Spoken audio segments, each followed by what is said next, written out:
Mass Maharaj Raviteja మిశ్ర బచ్చన్ తర్వాత దాదాపు ఏడాదికి పైగా గ్యాప్ తీసుకుని మాస్ జాతరతో ప్రేక్షకుల ముందుకు రానున్నారు. భాను భోగవరపు దర్శకుడిగా పరిచయం అవుతూ చేసిన ఈ సినిమా సితార ఎంటర్టైన్మెంట్స్ బ్యానర్పై సూర్యదేవర నాగవంశీ నిర్మించారు. రవితేజ కెరియర్లో 75వ సినిమా కావడంతో మాస్ జాతర ప్రత్యేకతను సంతరించుకుంది.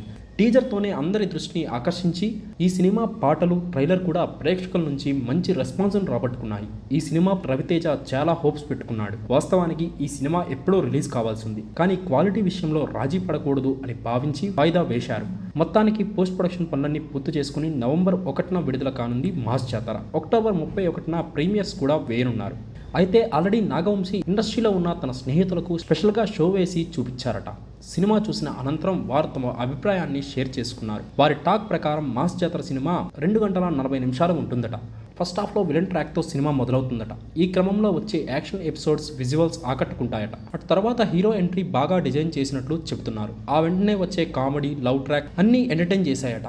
ఇంటర్వల్ ఎపిసోడ్ రెగ్యులర్ కమర్షియల్ సినిమాల్లా కాకుండా ఓ షాకింగ్ ట్విస్ట్ పెట్టారట. అది సెకండ్ హాఫ్పై ఆసక్తిని పెంచుతుందని అంటున్నారు.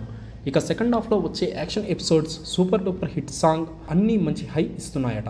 రవితేజ పాత సినిమాలను, రిఫరెన్స్లను దర్శకుడు బాగా వాడినట్లు చెబుతున్నారు. అలాగే అతని మొదటి సినిమా తీసిన ఫీలింగ్ కలిగిందంట. మొత్తానికి రవితేజ ఫ్యాన్స్కి మాత్రమే కాకుండా మాస్ ఆడియన్స్ అందరినీ ఆకట్టుకునే విధంగా మాస్ జాతర ఉంటుందని అంటున్నారు. చూడాలి మరి ప్రీమియర్స్లో ఎలాంటి టాక్ తెచ్చుకుంటుంది.